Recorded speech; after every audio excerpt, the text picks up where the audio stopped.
Senang berjumpa dengan Bapak Ibu saudara-saudari sekalian. Lama sekali ya saya tidak mendapat kesempatan dan hari ini saya mendapat kesempatan. Ada sukacita semua. Saya mau minta senyum tapi semua pakai masker. Tapi lihat saja senyum saya ya. Hari ini kita sukacita ada di sini. Boleh lihat ke samping kiri kananmu dan bilang, senang berjumpa, aku mengasihimu, boleh? Ya, tapi pakai masker ya, Anda boleh tidak pakai masker. Senang berjumpa dan aku mengasihimu. Ya. Hari ini kita akan belajar tentang kasih Bapa tiada batas. Tema menurut perumpamaan anak yang hilang, Injil Lukas 15 ayat 11 sampai 32. Ini cerita dari anak sekolah minggu ya. Rasanya semua bisa cerita tanpa baca Alkitab, setuju? Cerita ini perumpamaan anak yang hilang yang mengatakan kasih Allah itu luar biasa. Dia menerima orang yang sulari ketinggal dia. Wow. Karena begitu besar kasih Allah. Begitu kita mengenal Allah Bapa kita. Akan tetapi perumpamaan ini membawa saya pada sebuah imajinasi begini. Bagaimana kalau kita umpamakan Bapa itu adalah bapak-bapak? Boleh? Ini bapak-bapak semua ya. Dan kalau ada anak berarti tidak ada bapak, ada anak tanpa mama begitu ya. Itu berarti bapak-bapak dan mama-mama. Kira-kira kalau bapak mama pun anak datang kau minta warisan. Bapak kasih subeta pun hak. Kan tiap anak punya hak dalam warisan itu ya. Beta mau pi merantau, beta mau pi kerja, beta mau pi sekolah, pokoknya beta mau keluar dari sini, beta son bisa di sini lah. Kira-kira bapak-bapak mama bilang apa dari anak? Ketika minta warisan. Bapak bilang apa? Oh ya anak, silakan ambil nanti papa bagi-bagi, begitu kok? Atau bapak-bapak dan mama dan bilang, lu gila, lu bapak belum mati lu minta warisan. Kan warisan itu biasanya dibagi kalau semati dong ya. Begitu kok bapak-bapak? Bagaimana kalau kita adalah bapak itu? Tapi juga bagaimana kalau anak itu adalah anak-anak juga? Tidak sedikit anak-anak yang sekolah itu minta keluar dari orang tua, mau cari kerja, cari pengalaman, dan bapak kasih beta punya. Ingat tuh bapak tiap bulan kasih be uang, kirim. Dia tahu dia pun bapak tuh di sana kerja kebun setengah mati kok, kerja setengah mati. Yang penting tiap bulan bapak kirim, dan orang tua kirim. Tapi bukankah ada anak-anak yang juga menyalahgunakan hak itu? Ada yang tidak selesai mahasiswanya kan sampai sarjana. Ada yang bahkan menikah dahulu, ada yang DO. Lalu kemudian dia pulang, kira-kira bapak dan mama bilang apa? Mari su anak lu pulang biar DO aja sana papa. Kira-kira begitu kok? Mari su anak biar lu DO aja sana papa. Awi son kas nikah sa son kuliah le nikah sa. Begitu kok? Rasanya kita belum sampai pada titik itu, amin. Sekarang kalau saya bilang, kita yang ada di gereja ini ibarat anak-anak sulung. Ada orang yang gitu anggap dia susun baile. Tapi kemudian dia rindu dia datang gereja. Itu perempuan datang gereja. Apakah yang terjadi ialah perempuan son baik dia mau datang gereja? Apakah lalu yang hadir di sini nih bilang puji Tuhan dia son datang gereja? Atau mulai bersiku? Tahu kalau mulai siku tuh, kenapa le? Mulai begitu lihat, dia sudah datang. Apakah kita menerima dengan puji Tuhan atau lihat dia sudah datang?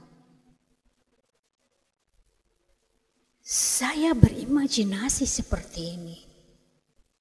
Mau mengatakan kepada kita, bahwa memahami kasih Allah itu mudah. Tapi memberlakukan kasih Allah Bapa dalam hidup kita, no. No, bukan hal yang mudah Bapak Ibu. Bapak ini terlalu luar biasa. Bapak Ibu, saudara-saudara, ini anak datang. Kasih beta pun hak. Beta mau pergi ke tempat yang jauh. Apakah Allah Bapa tidak tahu tentang anak ini? Dia tahu semua anak-anaknya.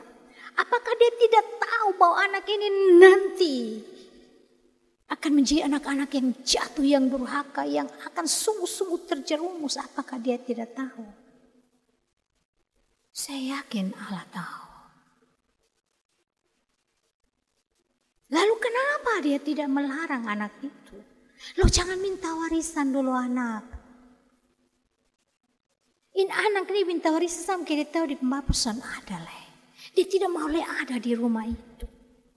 Tapi Bapak biarkan. Kenapa Bapak Ibu? Gambaran penciptaan menyatakan kepada kita bahwa Allah menciptakan semua manusia baik. Allah tidak pernah menciptakan manusia yang tidak baik.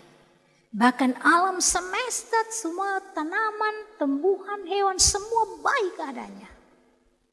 Bahkan dia taruh dalam kehidupan berkelimpahan. Kalau kemudian lalu Adam dan Hawa terjerumus makan buah yang dilarang itu, apakah lalu Allah salah? Atau Adam dan Hawa salah memanfaatkan kebaikan Allah? Bahwa Allah menciptakan manusia dan kehendak bebas. Keinginan bebas untuk memilih arah hidup kita. Tapi Allah bilang, ingat itu loh yang di tengah-tengah itu menjadi pusat kehidupan, jangan kamu ambil. Ada batasan-batasan kamu. Allah kasih rambu-rambu. Tapi dalam pilihan bebas, tidak sedikit orang yang mau keluar dari jangkauan Allah. Keluar dari pemeliharaan Allah. Dan ini gambaran anak yang hilang, Bapak Ibu dan saudara-saudara. Ke tempat yang jauh, ke tempat di mana di pembapa son dia adalah. Son ada yang atur sendia. Dia bisa hidup dengan kehendaknya sendiri. Dan kehendak itu dia mulai dengan melakukan apa? Menjual segala harta miliknya. Beberapa hari kemudian bungsu itu menjual seluruh bagiannya lalu pergi ke negeri yang jauh. Menjual seluruh bagiannya. Dan pergi ke negeri yang jauh. Tanpa ada orang tua. Bapak Ibu saudara-saudara. Saya mulai belajar di sini. Ketika orang merasa dia kuat dengan kakinya sendiri. Ketika si anak merasa bahwa dia kuat dengan warisan yang sudah dia dapat. Dan dia meninggalkan rumah bapaknya. Dia meninggalkan pengawasan bapaknya. Di situ kehancuran mulai datang. Kenapa? Karena harta bendanya itu mulai menjadi tuan baginya. Bapak Ibu saudara-saudara, apakah salah harta itu? Apakah salah uang itu? No, tidak Bapak Ibu. Tidak ada uang yang diminta korek-korek mama-mama dompun tangan pisu belanja. Tidak ada tuh. Sonde ada uang yang korek bapak-bapak dong ko bibeli minum su. Kartu su kokotong main kartu. Sonde ada Bapak Ibu. Uang itu netral. Dia tidak bisa bicara apa-apa. Tapi kenapa dia menjadi kekuatan? Karena kita yang memberi kekuatan kepadanya. Keinginan-keinginan kita, egois kita yang memberi kekuatan pada uang itu. Dan lalu uang menguasai kita. Membuat kita menjadi serakah. Membuat kita menjadi hawa nafsu. Ada orang punya uang dan dia hidup teduh. Ada orang punya uang dan dia hidup berantakan. Yang salah uang kok ini orang-orang dong. Dulu masih mulai nikah, dong uang bolon cukup, dong dua pi kantor sama-sama, pulang sama-sama, mam tua pi bikin masak di dalam, bapak tua lihat di muka. Makin lama kerja makin baik, penghasilan makin baik, mam tua pulang jam 5, bapak tua pulang jam 7, begitu Donson bakatumu. Hari Minggu mam tua pakai dia pun kendaraan sendiri, pi jalan-jalan, bap tua pakai dia pun kendaraan sendiri, pi jalan-jalan. Apakah harta itu yang salah? Atau keinginan kita sedang mempermainkan kita? Bapak Ibu saudara-saudara, saya mau bilang, si anak bungsu ini menaruh kekuatan pada harta itu. Karena keinginannya, kena hawa nafsunya. Dan itu kejatuhan. Saya membayangkan ketika dia punya uang, semua orang datang dekat. Betul kok? Dunia mengasihi dia ketika uang itu ada. Namun ketika bencana datang dan dia tidak punya apa-apa lagi, siapa yang datang tolong dia? Tidak ada. Bapak Ibu saudara-saudara, ketika Anda mau hidup dengan kekuatanmu sendiri tanpa Tuhan, ada titik di mana Anda merasa senang karena dunia mengakuimu. Tetapi ketika kau jatuh, jangan heran kalau dunia tidak melihatmu. Kalau orang menolakmu, dia yang kau tolong menolakmu, jangan heran Bapak Ibu. Dan ini yang terjadi. Dia sampai pada titik terendah, tadi dia anak Bapa. Sekarang sampai bahkan babi pun, makanan babi pun, dia tidak lebih rendah dari seekor babi. Bukankah babi-babi itu tempat Yesus membuang setan-setan ke dalam babi itu? Dan orang ini lebih rendah dari babi itu, Bapak Ibu saudara-saudara. Anak bungsu ini. Tetapi dalam titik terendah itu kita belajar. Dia punya kesadaran. Kenapa? Kenapa saya seperti ini? Lalu dia ingat, di rumah Bapakku sesungguhnya lah itu kehidupan. Bapakku sesungguhnya itu kekuatanku. Dan dalam kerendahan itu, lalu dia bilang, beta mau pulang, biar beta jadi budak cubai. Bapak Ibu saudara-saudara, Adam dan Hawa ketika mereka jatuh dalam dosa, yang mereka alami itu apa? Telanjang dan sembunyi, Bapak Ibu. Orang yang keluar dari Allah, senang dia sesaat. Iblis datang tolong mereka ketika mereka berdua telanjang. Tuhan yang datang cari. Tuhan datang cari. Itulah gambaran. Ketika anak ini dia bilang aku sebagai budak. Dan dia pulang kepada Bapa. Dari jauh dia pun Bapa sulari. Padahal orang-orang Yahudi itu tidak pernah ada bapak-bapak Yahudi yang lari picari. Apalagi picari orang yang hilang. Son ada Bapak Ibu. Itu Bapak lari kau datang. Bapak Ibu saudara-saudara, kehancuran begitu luar biasa. Kalau kita mengandalkannya pada kekuatan uang, kita mengandalkannya pada kekuatan kekuasaan, kita mengandalkan pada kemampuan teknologi kita. Bapak Ibu ingat Menara Babel. Menara Babel itu terjadi karena orang-orang pandai. Mari kita buat menara yang sampai ke langit. Artinya apa? Kalau sudah sampai di langit, kau tongkas turun Allah. Kau jadi Allah bagi dirinya.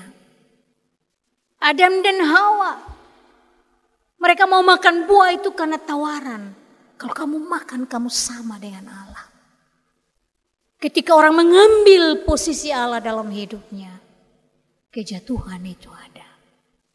Tapi syukur Bapak Ibu dan saudara-saudara, Allah masih mengasihi. Tapi dia mengasihi orang yang sadar dalam ketelanjangannya, dalam ketidakberdayaan. Dia sadar dan dia pulang. Dan Allah datang menyambutnya. Bapak Ibu Saudara-saudara, Allah itu lalu bilang kepada, Bapa itu lalu bilang kepada hamba-hambanya, pakai dia baju, ambil jubah. Ambil jubah bukan baju, jubah. Itu tanda ketika orang diampuni, dia dipakaikan jubah. Jubah yang baru. Kasih cincin itu cap kekuasaan. Dia datang sebagai budak, ayah biar aku sebagai budak. Tapi Allah bilang engkau tetap punya tempat dalam rumah ini. Engkau punya kekuasaan dalam rumah ini. Dan dia dikasih pakai sepatu, kasut. Tanda berarti apa Bapak Ibu? Bagi orang-orang Israel, orang-orang zaman dulu Yahudi. Seorang tawanan itu dilepaskan kasutnya. Biar dia tidak berdaya. Tapi ketika dia dipakaikan kasut, Allah katakan engkau orang bebas. Tapi Paulus bilang, kalau Tuhan kasih pakai kasut untuk memberitakan Injil, begitu kan? Pakai kasut untuk pergi memberitakan Injil. Allah mengubah dia, tapi sekarang Allah mengubah dia untuk bergantung kepada Bapa itu. Bergantung kepada Bapa, pulang ke rumah Bapa, tapi bergantung kepada Bapa. Domba disembelih, bukankah itu tanda penyucian pula? Luar biasa Bapak Ibu dan saudara-saudara. Seorang anak yang pulang dan seorang ayah yang menerima dia. Tetapi kita belajar satu hal lagi, yaitu si sulung. Bapak Ibu saudara-saudara, dia punya harta tetap di situ, dia bawa di mana-mana. Dia kerja keras dengan harta itu, dia tetap tinggal di rumah Bapa. Itu kebenaran dia. Aku tinggal di rumah Bapa. Aku mengerjakan semua hal Bapa. Tapi kenapa dia yang datang setelah menghabiskan semuanya? Bapa, kenapa engkau terima dia Bapa? Dia merasa ini tidak adil Tuhan. Itu kebenarannya. Dan kebenaran itu dia memahami Allah tidak adil. Lalu apa Allah membuang dia? Tidak Bapak Ibu. Allah bilang, Bapa, Allah dalam gambaran Bapa itu bilang begini Bapak Ibu saudara. Kamu memang sudah bertahun-tahun melayani Bapa. Semua yang ada di sini kau punya anak. Sun ada yang ambil, tak usah takut. Tapi lu sun sayang kok. Lu son terima kalau pun adik yang sudah datang. Dia selamat, dia pulang. Kau tidak sayang kah? Ketika kebenaran kita tidak memulihkan orang. Ketika kebenaran kita tidak membawa orang dalam sebuah perubahan. Ketika kebenaran kita tidak membawa orang masuk dalam pelukan kasih kita. Maka Anda harus menguji kebenaran itu. Itulah orang Farisi. Yang menganggap bahwa ketika Yesus mengampuni orang berdosa, itu dia sama dengan orang berdosa. Bapak Ibu saudara-saudara, ini sebuah peringatan bagi gereja. Gereja adalah anak sulung. Tapi gereja juga bisa menjadi anak bungsu. Ketika memanfaatkan sesuatu di luar dari kehendak Allah. Gereja bisa jadi anak sulung yang kemudian tidak menyambut orang masuk dalam pemulihan. Kita belajar 3 karakter. Karakter anak bungsu, karakter bapa, dan karakter anak sulung. Sampai cerita ini selesai, Tuhan Yesus kasih tahu di perumpamaan, ini anak sulung masuk kok tidak di itu pesta Betul kok tidak Bapak Ibu? Artinya apa? Tuhan bilang, lupung semua. Ada apa-apa yang diambil darimu. Tapi sekarang engkau mendapat pilihan. Maukah engkau menjadi orang yang memulihkan? Maukah kau menjadi gereja yang memulihkan? Perenungan bagi kita semua, Bapak, Ibu, dan saudara-saudara. Kita belajar kasih Allah. Bukan hanya untuk menyambut kasih Allah itu bagi kita. Tapi untuk mewujudkan kasih Allah itu dalam hidup kita hari-hari. Ketika kita mengagungkan diri kita, ketika kekuatan menjadi milik kita dan di luar Allah, Bapak, Ibu, saudara-saudara, kita mulai berenung di rumahmu. Ketika engkau suami istri tidak bisa saling menerima, di mana kasih Allah Bapa di sana? Anak-anak muda, jangan hanya meminta hakmu. Kalau meminta hakmu di luar daripada Allah, kepintaranmu, kepandaianmu hanya menjerumuskan engkau. Tidak sedikit anak-anak muda yang minta haknya untuk, aku mau pergi mencari kuliah, mau mencari pendidikan supaya aku jadi pintar. Begitu ya. Kalau Pak Oni tetap pakai sarung ya tiap hari ya. Pak Oni ada di mana pakai sarung? Anak-anak sekarang siapa yang mau pakai sarung? Dong makin pintar, makin dong ingat dong rumah Bapa. Dia keluar dari pembapa, dia pun nama Markus. Dong panggil Mau, gitu ya. Dia sudah di S1, dia pulang pakai kacamata hitam, celana jeans ada robek di tengah-tengah. Di pembapa panggil Mau, dia sendengar.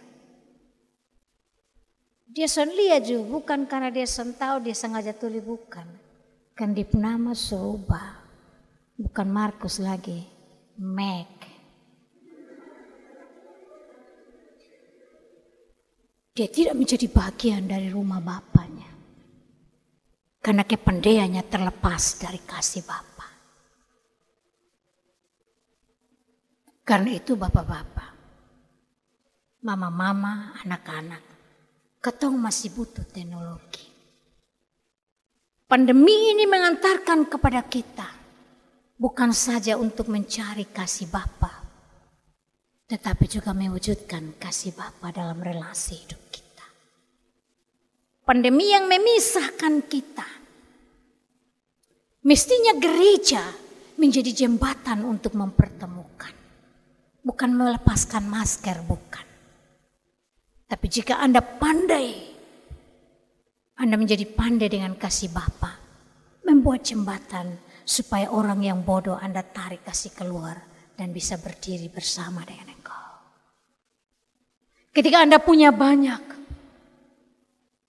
kalau Anda punya banyak dalam kasih Bapa, Anda bikin jembatan supaya orang yang sudah punya, Anda tarik dia, kok dia juga bisa menikmati hidup. Amin. Kasih Bapa tanpa batas. Amin.